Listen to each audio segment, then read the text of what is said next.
যে আব্দুল্লাহ ইবনে মাসউদ রাদিয়াল্লাহু তাআলা আনহুকে নবীজি বলতেছেন, আব্দুল্লাহ জি ইকরা, তুই পড়। বলে আকরাউ, বুখারী শরীফের হাদিস, আকরাউ ওয়া আলাইকা উনজিল, আপনার উপরে কোরআন শরীফ নাযিল করা হয়েছে আর আমি আপনারে পড়ে শোনাবো, আপনি না পড়বেন আমি শুনবো। নবীজি বললেন, ইন্নী উহিব্বু আন আসমা কালাম আল্লাহ মিন গায়রি, আমি পছন্দ করি আমার মালিকের কালাম অন্যের থেকে শুনবো, তুই পড়। ইবনে মাসউদ পড়া শুরু করছেন। আমাদের এখানে যদি কেরাত পড়া শুরু হয়, আধা পৃষ্ঠা পড়লেই ঘোষক বক্তা মনে মনে করে থামে না কেন, এত লম্বা করে কেন? অনেক সময় ঘোষক পিছনে বলে সাদাকাল্লাহ পড়, শেষ কর। উনি পড়া শুরু করছেন সূরা নিসা। সূরা নিসা শুরু হয় চতুর্থ পারার 16 পৃষ্ঠার থেকে। তো এখান থেকে গিয়ে শেষ হয় গিয়া ষষ্ঠ পারার মানে 5ম পৃষ্ঠায় গিয়ে শেষ হয়, লম্বা। উনি পড়া শুরু করছেন, 5 আর 4 9 পৃষ্ঠা পড়া হয়ে গেছে। 9 পৃষ্ঠা পড়া শেষ, না ভুল বলছি, 5 আর 3 8 পৃষ্ঠা পড়া শেষ হয়ে গেছে। 9ম পৃষ্ঠা শুরু করছেন, 8 পৃষ্ঠা নবীজি শুনতেছেন চোখ বন্ধ করে তন্ময় হয়ে। আব্দুল্লাহ ইবনে মাসউদ, ফাকাইফা ইযা জিনা মিন কুল্লি উম্মাতিন বিশাহীদ ওয়া জিনা বিকা আলা হাউলাই শাহীদা। এই পর্যন্ত পড়ছেন। নবীজি বললেন, আব্দুল্লাহ থামো। আব্দুল্লাহ বলেন, আমি থামলাম। নবীজির দিকে তাকাইয়া দেখি ফাইদান আইনাহু তাজরিফান, নবীজির দুই চোখ দিয়া দরদর করে পানি পড়তেছে, নবীজি শুনতেছে। আব্দুল্লাহ ইবনে মাসউদ, আব্দুল্লাহ ইবনে মাসউদ রাদিয়াল্লাহু তাআলা আনহুর ভাগ্য যে একটানা 8 পৃষ্ঠা কোরআন নবীজি ওনার থেকে শুনছেন। উবাই ইবনে কাবের ভাগ্য যে নবীজি বলেন, আল্লাহ তোর নাম নিয়ে আমাকে বলছে তোরে কোরআন শরীফ পড়ে শুনাইতে। সুবহানাল্লাহ। ইন্নাল্লাহ আমারানি আন আকরা আলাইক, আল্লাহ পাক আমারে হুকুম করছেন তোমারে পড়ে শুনাইতে। আমি যা বলতেছি সব কিন্তু বুখারী শরীফের হাদিস। আব্বাজানরা পরস্পরে কথা কইেন না কেউ, এদিকে চাইয়ে থাকেন, মনোযোগ দিয়ে শুনেন, দিল দিয়ে শুনেন, লাভ হবে। আর দিল দিয়ে না শুনলেন ফায়দা হয় না। ওই কথা কইতে গেলে অন্য কথা কোয়া যাবে না, দেখতে দেখতে মাগরিবের নামাজের টাইম হয়ে যাবে। এই জন্য আমার জন্য সুবিধা, এখন আর লম্বা করতে চাইলেও পারবো না, আপনারাও পারবেন না লম্বা করেছে, নির্দিষ্ট সময় বেঁধে দেওয়া আছে আল্লাহর পক্ষ থেকে। তো যার নাম আল্লাহ নিয়েছেন যে ইন্নাল্লাহ আমারানি আন আকরা আলাই, সে এত বড় উপরে উঠে গেছে যে নবীজি বললেন, আকরাউহুম লিকিতাবিল্লাহ উবাই ইবনে কাব, আল্লাহর কিতাবের লেফটেন্যান্ট জেনারেল, বুঝেননি? লেফটেন্যান্ট জেনারেল, হ্যাঁ, সবচেয়ে বড় পদ ধারী কে? উবাই ইবনে কাব। কেন? আল্লাহ পাক নাম নিছেন। উনি বলতেছেন, আল্লাহ সম্মানী না, আল্লাহ আমার নাম নিছেন বইলা ও বাকা কান্না শুরু করছে। নবীজি বললেন, আকরাউহুম লিকিতাবিল্লাহ উবাই ইবনে কাব। আব্দুল্লাহ ইবনে মাসউদ তারে নবীজি পড়ে শুনেছে। পড়ে শোনার বরকত কি হয়েছে? হযরত হুযায়ফা রাদিয়াল্লাহু তাআলা আনহুকে জিজ্ঞেস করেন উলামায়ে কিরাম, আমার মাথায় যে কথা আসে আমি সেই কথাই বলি। হযরত হুযায়ফা রাদিয়াল্লাহু তাআলা আনহুকে জিজ্ঞেস করতেছে লোকজন, ফতোয়া জিজ্ঞেস করতে, মাসলা জিজ্ঞেস করতে কার কাছে যাবে? নবীজি নাই, আবু বকর নাই, ওমর নাই, কার কাছে যাব? হযরত হুযায়ফা তখন বললেন, লাকাদ আলিমাল মাহফুজুন মিন আসহাবি রাসূলিল্লাহ সাল্লাল্লাহু আলাইহি ওয়াসাল্লাম আন্না আকরাবাহুম সামতান ওয়া দাল্লান ওয়া হাদিয়ান বিরাসূলিল্লাহ সাল্লাল্লাহু আলাইহি ওয়াসাল্লাম। সবাই বলেন সাল্লাল্লাহু আলাইহি ওয়াসাল্লাম। আব্দুল্লাহ ইবনে মাসউদ, নবীজির মাহফুজ সাহাবীরা জানে যে নবীজির সবচেয়ে নিকটতম, তার তওরাত তরিকের দিক থেকে, তার হেদায়েতের পথের দিক থেকে, তার আদত ও আখলাকের দিক থেকে নবীজির সবচেয়ে কাছের আব্দুল্লাহ ইবনে মাসউদ। তোমরা আব্দুল্লাহ ইবনে মাসউদের কাছে যাও। সুবহানাল্লাহ, জোরে বলেন না সুবহানাল্লাহ। ওই আব্দুল্লাহ ইবনে মাসউদ কোরআন শরীফ নবীজির কাছ থেকে শুনে শুনে শিখছেন বিশেষভাবে। উনি হযরত উসমান গনি কোরআন শরীফ যখন জমা করলেন, বললেন সবাই নুসখা আমার কাছে দিয়ে দাও। দিয়ে দেওয়ার পর উনি সব আগুন দিয়ে জ্বালাই দিয়েছেন, শুধু একটা কেরাত বাকি রাখছেন। আব্দুল্লাহ ইবনে মাসউদ তার নুসখা দেয় না, সাগরেদরা কয় সবাই দিল, আপনি দিবেন না? কয় না, দিব না। কেন? আল্লাহ পাক বলছেন অমাইয়াগলুল ইয়াতি বিমা গাল্লা ইয়াউমাল কিয়ামাহ, যে কোনো খিয়ানত করবে খিয়ানত সাথে নিয়ে কিয়ামতের দিন উঠবে। এই কোরআন শরীফের নুসখা আমি এটা খিয়ানত করলাম, খলিফার কাছে দিলাম না, তা আমি আশাবাদী এইটা বগলে নিয়ে হাসরের ময়দানে আল্লাহর সামনে হাজির হব।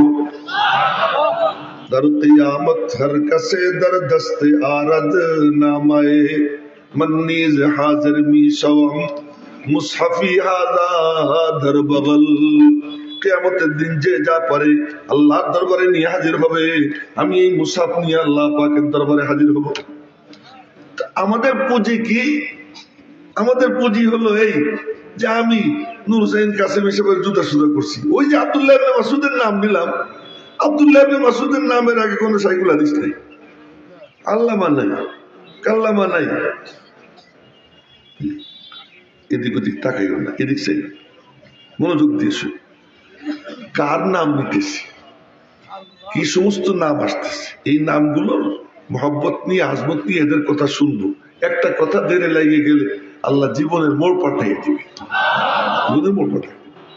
আব্দুল্লাহ ইবনে মাসউদ রাদিয়াল্লাহু তাআলা আনহু হ্যাংলা পাতলা ছিলেন, একদম চিকনা চাকনা।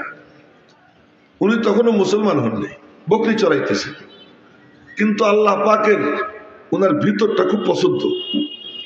যার ভিতর ভালো, কোনো না কোনো সময় আল্লাহ পাক নিজে হাতে ধরে তাকে হেদায়েতের পথে নিয়ে আসে। ভিতরে যার খাবাসাত, সে মাদ্রাসার ভিতরে থেকেও বাইরে চলে যায়, সে মসজিদের ভিতরে থেকেও সে জাহান্নামের পথে চলে যায়, সে আলেমের সন্তান হওয়ার পরেও সে গুমরাহির পতাকা বরদার হয়ে যায়, সে বড় ইসলামী দলের লিডার হওয়া সত্ত্বেও বাতিলের শিকার হয়ে যায়। যার ভিতরের মধ্যে কি থাকে? খাবাসাত থাকে। আর যার ভিতর সুন্দর থাকে আল্লাহ পাক তারে কিভাবে নিয়ে যায়। তো উনি বকরি চড়াইতেছেন, রাখা এক কাফেরের চাকরি করেন, উনি নিজেও কাফের, নিজেও মুসলিম। ওই সময় ওনার পাশ দিয়ে যাইতেছেন নবীজি আবু বকরকে সাথে নিয়ে। আবু বকর তো ছায়া সঙ্গী, নবীজি যেখানে যাইতেন ছায়ার মতো সঙ্গে থাকতেন, কোনো সময়ের জন্য আলাদা হইতেন না। তো যাইতে সময় খিদে লাগছে, তা আমি তো খিদে লাগলে ওনার কাছে বলবো না আমার খিদে লাগছে, কারণ ওনার সাথে আমার খাই খাতে নেই। কিন্তু খিদে লাগলে আমি সুলাইমানকে বলবো খিদে লাগছে, কেন ওর সাথে আমার ফ্রি সম্পর্ক। নবীজির খিদে লাগছে, বলেন আবু বকর পেটে খুব খিদা, কিছু খাইতে হবে, কি করা যায়? দেখলেন যে ওই ছেলেটা বকরি চড়াইতেছে, তো বললেন কি ওরে গিয়ে বলো একটা বকরির থেকে একটু দুধ দোয়াই দেখে আমরা খাই। তো হযরত আবু বকর সিদ্দিক গিয়ে বলছেন, এ বাবা তোমার ওই বকরির থেকে একটু দুধ দোয়াই দাও, আমরা খাবো। উনি বললেন আমি কেমনে দেবো, আমি তো রাখাল চাকর, আমি তো মালিক না। আজ থেকে মাস 3-4 আগে গোপালগঞ্জের থেকে ঢাকায় আসতেছি, একটা হোটেল আছে সাম্পান, মৌলানা চিন্না, গোপালগঞ্জের। তো সাম্পানের ওখানে মসজিদে নামাজ পড়ো, এই আব্বাদার নিচের দিকে তাকাইবে না, মোবাইল দেখো না, মোবাইল পকেটে তুই আমার দিকে তাকা, এই কামটা করো। তা সাম্পানে নামাজ কালাম পড়ে এরপরে খাইতে যাবো। তো এক লোক কয় কি হুজুর মিষ্টি আছে, ভালো মিষ্টি নেবেন? মিষ্টি থাকলে তো আমি মিষ্টি পছন্দ করে নিব, দেও তো ভালো মিষ্টি 1 কেজি। নিয়ে আসছে 1 কেজি। এখন কয় যে হুজুর নেন। কত দাম? পয়সা লাগবে না। ওকে তুমি কি মালিক? না। তুমি কি কর্মচারী? না। কাহা? তুমি কে মিষ্টি দেব? তোমার মালিক দিলে দিতে পারে, দাম কত বলো? ধমক দিলাম। পরে সে বললো দাম 400 টাকা। আমি 400 টাকা দিয়ে দিলাম। এর থেকে ভালো মিষ্টি ওখানে নাই, 400 টাকা দিয়ে নিয়ে আসলাম মিষ্টি। ওই কাফের সে বলতেছে আমি তো চাকর, আমি তো মালিক না, আমি কেমনে দিব? এই কথা আবু বকর সিদ্দিক নবীজির কাছে গিয়ে বলছে। বলার পরে নবীজি বললেন, আচ্ছা ভিতরটা তো খুব ভালো দেখা যায়, ভিতরটা তো খুব ভালো দেখা যায়। এই যে জজবা এসে গেছে, আল্লাহ পাকের রহমতে জোশ এসে গেছে। जोश में आए जो दरिया रहम का, जोश में आए जो दरिया रहम का, गब्रे सद साला हो फखरे औलिया। রব্বুল আলামিনের রহমতে জোশ এসে গেছে। নবীজির ভিতরে আল্লাহ পাকের যে আসর থাকতো, আল্লাহ পাকের কুদরতি মেজাজে নবীজি জমিনে বৈশা ওই আসরে মুতাআসসির হইতেন, ওই প্রভাবে প্রভাবিত হইতেন। আল্লাহ পাকের শানে রহমত থাকতো, নবীজির জুবান দিয়ে রহমতের কথা বের হইতেই থাকতো।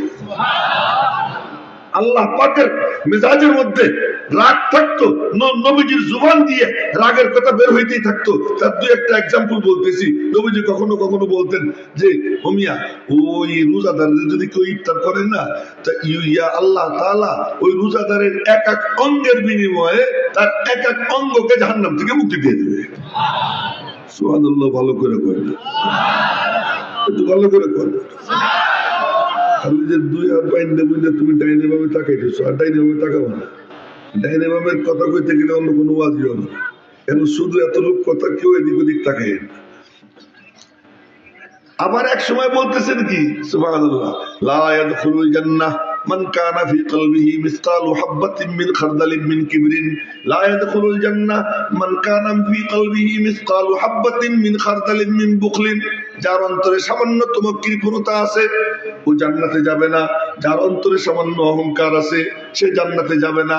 আবার বলতেছেন এক বুড়ার লাঠি উঠে দিছে, একরাম করছে, আল্লাহ তারে জান্নাতের ফয়সালা করে ফেলেছে। কি ব্যাপার, এক সময় এইটা কন, এক সময় ওইটা কন। সাহাবীরা বুঝতেন নবীজি কখন কোন কথা কন, এই জন্যই তো আল্লাহ আমাদেরকে ওই সময় পাঠায় নাই। আমরা হইলে প্রশ্ন করতেই থাকতাম, বুঝি না। কিন্তু নবীজির পাশে ওই সাহাবীরা ছিলেন যারা বুঝতেন এখন নবীজি কোন শানে আছেন। কিসমত দি হর শখস কো কসামে আজল নে, किस्मत दी हर शख्स को कस्साम अज़ल ने, जिस शख्स को जिस चीज का काबिल नजर आया। আশরাফ আলী থানবীর উপযুক্ত আমরা ছিলাম না, তাই আল্লাহ আমাদেরকে তাদের মুরিদ করায় নাই, তার যুগে পাঠায় নাই। হাফিজ জি হুজুরের মতো লোককে পাঠাইছে।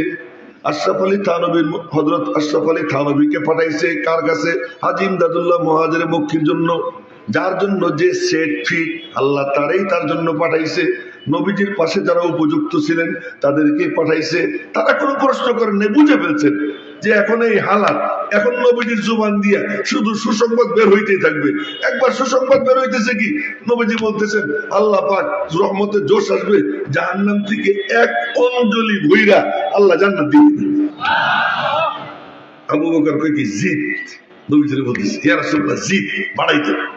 নবীজি বললেন আর এক অঞ্জলি উঠাবে। সুবহানাল্লাহ, আগামীকাল করবেন আর এক অঞ্জলি উঠাবে। হযরত ওমর বলতেছেন, হযরত আবু বকর বলতেছেন জিদ, হযরত ওমর কয় থামেন আপনি, খালি জিদ জিদ শুরু করছেন। দেখেন তামাশা, দুই বুড়া নবীজির শ্বশুর। ওমর বলতেছেন এই আপনি জিদ জিদ বাদ দেন। আবু বকর কয় তোর কি হয়েছে? আমি আল্লাহ পাকের রহমতের জোশ আসছে একটু বাড়াই নেই, তোর অসুবিধা কি? ওমর কয় কি আমার আল্লাহ ইচ্ছা করলে এক অঞ্জলি দিয়ে সব জাহান্নামীরা কাইছে একবারে আল্লাহ জান্নাত দিবার পারে। নবীজি বললেন সাদাকা ওমর, ওমর ঠিক কইছে, ওমর ঠিক বলছে। তার মানে আল্লাহ পাক কখনো শানে রহমতের মধ্যে ডুবে থাকতেন। ওই শানে রহমত যখন আল্লাহ পাকের শানে রহমতের মধ্যে জোশ আসতো, নবীজির উপরে ওর প্রভাব পড়তো, আর নবীজি ওইগুলো বলতে থাকতেন শুধু রহমতের কথা, সুসংবাদের কথা।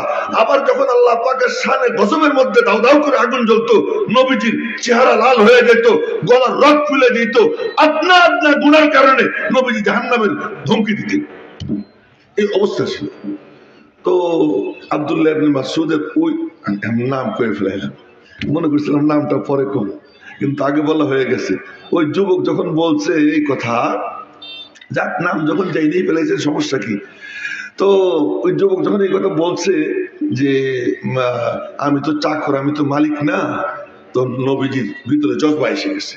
বললেন আবু বকর ঘরে গিয়ে বলো তো, যে বকরির দুধ নাই ওই বকরির থেকে যদি দুধ খাই আমরা, ওর কোনো আপত্তি আসেনি? তো গিয়ে বলছে তোমার যে বকরির দুধ নাই ওখান থেকে খাইলে কোনো আপত্তি আসেনি। তাতে কি আপত্তি? তো নবীজি দুধহীন বকরির একটা স্তনে গিয়ে হাত লাগাইছে, হাত লাগাইছেন আর দুধে ভরে গেছে। এবার ওখান থেকে দুধ দহন করছে, নবীজি খাইলেন, আবু বকর খাইলেন। আর আমাদের মতো দুধ মানে দোয়াইয়া এরপরে জ্বালাইয়া ঘোড়ার ডিম নষ্ট করে নবীজি খাইতেন না। নবীজি কাঁচা দুধ, তার উপরে ফেনা উঠতো, ফেনার উপরে পানি মেরে দিতেন, ফেনা নিচে নেমে যেত, কাঁচা সালেম সহি সালেম দুধ খাইতেন। দুধ খাইতেন তো ওই সময় আর গোস্ত খাইতেন না, গোস্ত খাইতেন তখন আর দুধ খাইতেন না। এই জন্য নবীজি কোনো সময় পেটে বুটবাট করেনি। আমরা দুধও খাবো, গোস্তও খাবো, আর কত পদের আইটেম। আজকে সুলাইমানের বাসায় উড়ে আইটেম, এখন আমি কোনটা থেকে কোনটা খাবো, আমি বড় বিপদে পড়ে গেছি, বিপদে পড়ে গেছি, এত আইটেম। এই জন্য হাদিসে আসছে, মা আকালা রাসূলুল্লাহ সাল্লাল্লাহু আলাইহি ওয়াসাল্লাম আলা খিওয়ানিন ওয়ালা সুকুররুজাতিন ওয়ালা খুবিজা লাহু মুরাত্তাব। সহিহ তিরমিজি শরীফের হাদিস। নবীজি এরকম কি করতেন না, বহু আইটেম নিয়ে খাইতেন না, বহু আইটেম নিয়ে খাইতেন না। আবার বহু আইটেমেরও সাবেত আছে। হযরত খলিল আহমদ সাহারানপুরি রহমতুল্লাহ আলাইহি এ মনোযোগ দিয়ে শুনেন, থানবী রহমতুল্লাহ আলাইহি ওখানে গিয়ে মেহমান হয়েছেন, তো গিয়েছেন, দেখেন যে অনেক আইটেম। তো বললেন যে কি এত আইটেম করছো কেন, এত আইটেম কেন করছে? হয়তো থানবী বলতেছেন, आप थोड़े थोड़े फासला पर आ जाया करें, मैं भी आइटम कम करूंगा। আপনি অল্প অল্প কয়েকদিন পর পর আইসেন, আইটেম বেশি করবেন না। আপনি আসবেন 6 মাস 1 বছর পরে, তা আমি কি করবো? তা আপনি 6 মাস 1 বছর পরে আসেন, এই জন্য আমি বেশি আইটেম করি। হ্যাঁ, এটা তো অন্য কথা ছিল। তো নবীজি দুধের উপরে পানি দিয়ে দিতেন, পানি দিয়ে দিলে ওইটা নিচে ফেরা চলে যেত, কাঁচা দুধ খাইতেন। স্বাস্থ্য কি ছিল, 24 ঘন্টা একবার বাথরুমে যেতেন। সুবহানাল্লাহ কইন। আমাদের তো মাশাআল্লাহ ওয়াজের মধ্যে দেখি ওয়াজ চলতে থাকে, মাঝখানে ওইটা বুড়ে নিয়ে হাঁটা দিছে, যুবক হাঁটা দিছে, কই যায় আঙ্গুল দেখায়। তো আমি যদি আঙ্গুল দেখাই তাহলে কি হবে? এখন বলেন, আমি বয়ান করতেছি, আমি করলাম কি, এই আমি যদি হাঁটা দিই আপনারা কি করবেন? আপনারা আঙ্গুল দেখাইয়া যান, আমি কি করবো?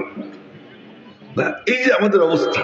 সাহাবা একরামের স্বাস্থ্য কি ছিল? শুধু সাহাবী না, নবীজির বিবিরা, কুন্না কুন্না নাতাগাওয়াতু মিন লাইলিন ইলা লাইলিন, কুন্না নাযহাবুল বারাজা, আমরা এই বাউল বারাজের জন্য যাইতাম, আমরা বাথরুমে যাইতাম এক রাত থেকে আরেক রাত পর্যন্ত, 24 ঘন্টা মাত্র একবার, 24 ঘন্টা একবার। তো ওনাদের ফিটনেস এমন ছিল কেন? খাইতেন কম, আবার খাইতেন সলিড। এখনো যে সমস্ত বুড়ে আছে না, এদের স্বাস্থ্য ওনার থেকে ভালো। কি তাই? ঠিক, আমি কি ঠিক কইতেছি? তো ঠিকই কইতেছি, জানি শুধুই কইতেছি।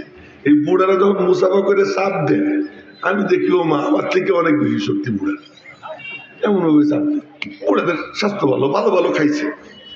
যাই হোক, তো নবীজি দুধ খাইলেন, আবু বকরও খাইলেন এবং উনারেও দিলেন। এই দৃশ্য দেখে হা করে দেখে পরে কয় আশহাদু আল্লাহ ইলাহা ইল্লাল্লাহ ওয়া আশহাদু আন্না মুহাম্মাদুর রাসূলুল্লাহ, সাথে সাথে মুসলমান হয়ে গেছেন। মুসলমান হয়ে নবীজির সঙ্গে গেছেন। দেখেন ডিগ্রি কারে কয় কথা বলতেছিলাম। আজকে আমার বড় ভালো লাগছে হলো এটা, যে আমার উস্তাদ আল্লামা নূর হুসাইন কাসেমী রহমতুল্লাহ আলাইহি ওয়া আল্লামা কাদিম মুতাসিম বিল্লাহ রহমতুল্লাহ আলাইহি, এই দুজনের নাম দিয়ে বলছে, আমি ওনাদের শাগরেদ। এইটা আমার বড় খুশি লাগছে। আল্লামা লেখা দেখে একটু খুশি লাগে না, সত্যি বলতেছি, মিশা কথা। এই যা লেখছে আল্লামা, এই আল্লামা ইয়াহিয়া মাহমুদ, এরপরে আল্লামা অমুক, এগুলো মিশা কথা। কি আর আল্লামা, আল্লামা এত সোজা। পরে কোনোদিন দেখা হইলে বন্দাবার মনে মনে ভাববে হুজুর আগামী দাওয়াত চাইতেছি। পরে কোনোদিন দেখা হইলে আল্লামার বয়ান দেবো যে আল্লামা কি জিনিস। তো আব্দুল্লাহ ইবনে মাসউদ মুসলমান হয়ে গেছে। মুসলমান হয়ে এখন আর কিসের রাখা, মুওয়াহিদ চেবর পায়ে রিজি জারাস, মুওয়াহিদ চেবর পায়ে রিজি জারাস, যে ফৌলাদ হিন্দি नहीं बरसरास, उम्मीदों है रासस नबाशद से कास, हमी नस्ते बुनियाद तौहीद बास। যার সিনার মধ্যে তাওহীদ এসে যায়, তার আর কোনো ঠেকা ঠেকি থাকে না, কার কোনো ইহতিয়াজ থাকে না, কারো কোনো মুখাপেক্ষিতা থাকে না। তখন তার মধ্যে আর মালিকের মাঝখানে কোনো পর্দা থাকে না, ডাইরেক্ট আল্লাহ পাকের সাথে তার সম্পর্ক কায়েম হয়ে যায়। তো এবার আব্দুল্লাহ ইবনে মাসউদ ওই রাখালগিরি সেক্রেটারি দিয়া নবীজির কাছে গেছে। শুনেন মনোযোগ দিয়া, এ পিচ্ছি তোরাও মনোযোগ দিয়ে শুনিস, পরস্পরের কথা কইস না।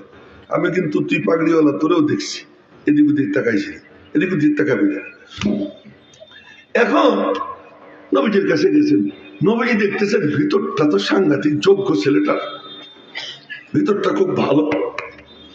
আরে চামড়ার কালার দিয়ে বুঝি নজর কাড়া যায়, মোটা হয়ে বুঝি নজর কাড়া যায়? বাইতুল মুকাররমের ক্ষতি এতটুকু, কতটুকু? এতটুকু। এই আমি দাঁড়াইলে আমার এখানে হবে, আমার নিচে নিয়ে বাইতুল মুকাররম, তারা নিয়ে গেছে কি জন্য? ভিতরে জিনিস আছে। হ্যাঁ, তো কি জিনিস দিয়ে নজর কাড়া যায়? हुस्न पर आशिक नहीं हो, आशिक हो इन चार पर, रफ्तार पर, गुफ्तार पर, नाज पर, अंदाज पर। চামড়া দিয়া দৃষ্টি আকর্ষণ করা যায় না, মোটা হয়ে দৃষ্টি আকর্ষণ করা যায় না। পাকিস্তানে এক যার ব্যাটারি আছে 25 মন ওজন, বেশি নেই। ওজন কত? 25 মন। তো 25 মনটা দেখতে কে যায়? কিন্তু মুফতি তকি উসমানী সাহেব আসুক, দেখেন তো কে কে যায়? হ্যাঁ, পান খাইতেছে, এখান দিয়ে খোয়ার, এখান দিয়ে খোয়ার, এই চলতেছে। কিন্তু পঙ্গপালের মতো মানুষ তারা কি দেখতে যায়? কি ভিতরে জিনিস আছে, ওই জিনিস যার থাকে সে দামি হয়। আব্দুল্লাহ ইবনে মাসউদ নবীজির দরবারে গেছেন, নবীজি দেখলেন ভিতরটা তো সাংঘাতিক, বললেন কে তুই দূরে যাবি না, আমার কাছে কাছে থাকবি। যোগ্য কাউকে পাইলে তারা কেমন কদর করতেন সাহাবীরা, উলামা ইকরাম জানেন। আবু জামরা নামক এক তাবেঈ আব্দুল্লাহ ইবনে আব্বাসের দরবারে গেছে, কয়েকদিন দেখে কইলেন কি, এ আবু জামরা তুই আর কোথাও যাইস না, কি আকিম ইনদি, আমার কাছে থাক, হাত্তা আজআলা লাকা মালা মিন আর নাসিবাম মিন মালি, আমি তোরে আমার মালের ওয়ারিস বানাবো। এই আবু জামরাকে নিজের কাছে রেখে দিয়েছেন, কেন? ভিতরে প্রতিভা দেখছেন। নবীজি ওই জিনিস যার ভিতরে প্রতিভা আছে তারে দূরে সরতে দিতেন না। আব্দুল্লাহ তুই আমার কাছে থাক, আব্দুল্লাহ কাছে থাক। কাছে থাকতে থাকতে সবাই মনে করতো নবীজির পরিবারের সদস্য। সুবহানাল্লাহ কইতে মনে হয় দুই একজন যাও কইতেছে, শরম পাইতেছে যে ভুল হয়ে যেতেছে। সবাই মিলে কইলে কোনো গুনাহ হবে নাকি? তো সবাই মিলে বলেন সুবহানাল্লাহ। এই ফাঁকে একটা সুসংবাদ দিয়ে দিই, কামা তাহিয়াউনা তামুতুন ও কামা তামুতুনা তুবাসুন। নবীজি বলছেন যেমন জীবন তেমন মরণ, যেমন মরণ তেমন হাসর। যার আল্লাহ আল্লাহ বলতে অভ্যাস, সুবহানাল্লাহ বলতে অভ্যাস, আল্লাহু আকবার বলতে অভ্যাস, মৌত তার ওই রকম আল্লাহ বলতে বলতে হবে। আব্দুল্লাহ ইবনে মুবারক মৃত্যু শয্যায় শায়িত, সাকারাতুল মৌতের অবস্থা শুরু হয়ে গেছে, মৃত্যু যন্ত্রণা শুরু হয়ে গেছে। এমন সময় পাশে বসে একজন ওই হাদিসের উপর আমল করে। নবীজি বলছেন লাক্কিনু মাউতাকুম বিশাহাদাতি আল্লাহ ইলাহা ইল্লাল্লাহ, তোমাদের মৌত এর বিছানায় শোয়া ব্যক্তির পাশে বসে বসে কলেমায়ে শাহাদাতের তালকিন করবা। তালকিন কেমনে করে? তুমি বসে বসে পড়বা, সে শুনবে, শুই না কপাল ভালো হইলে সেও পড়বে, এই কাম করবা। একজন বসে বসে কলেমা শাহাদাত পড়তেছে, কলেমা তয়বা পড়তেছে। আব্দুল্লাহ ইবনে মুবারক কয় আশহাদু আল্লা ইলাহা ইল্লাল্লাহ ওয়া আশহাদু আন্না মুহাম্মাদার রাসূলুল্লাহ, লা ইলাহা ইল্লাল্লাহ মুহাম্মাদুর রাসূলুল্লাহ। এটা বলার পরে আবারও বলতেছে আশহাদু আল্লা ইলাহা ইল্লাল্লাহ। আব্দুল্লাহ ইবনে মুবারক এই চুপ কর, চুপ কর, আমার ডিস্টার্ব করিস না। তার মানে তুই শুনিস নাই আমি কলেমা পড়ছি? তুই শুনছি তো আমার ডিস্টার্ব করিস না। উনি কি বুঝলেন? উনি তো বুঝে ফেলেছেন ডিস্টার্ব মানে। উনি যখন দেখতেছেন যে জান্নাত থেকে সিঁড়ি নামছে, আসমান থেকে সিঁড়ি নামছে, নূরের ফেরেশতারা আসছে, জান্নাতের ফলমূল ওনার সামনে মানে ঝুলতেছে, উনি ওইগুলোর মধ্যে ডুবা। নবীজির ইন্তেকালের সময় সাহাবীরা পাশে বসে বসে গল্প সল্প করে, একটু ঝগড়াঝাটি করে। নবীজি বললেন যে তোমরা ওঠো তো, এখান থেকে ওঠো, দাওনি, আমারে ছাড়ো, ছেড়ে তোমরা দূরে যাও। ফাল্লাযী আনা ফীহি খায়রুম মিম্মা তাদউনানি ইলাইহি। আমি যা যা বলতেছি ম্যাক্সিমাম বুখারী শরীফের হাদিস। আমি যার মধ্যে এখন ডুবা, এটা তোমরা যেদিকে আমার ডাকতেছো তার থেকে অনেক ভালো। আব্দুল্লাহ ইবনে মুবারক বলতেছেন আমি যেটার মধ্যে ডুবা আছি এইটা এখন তোরা যা করতেছিস এর থেকে অনেক ভালো।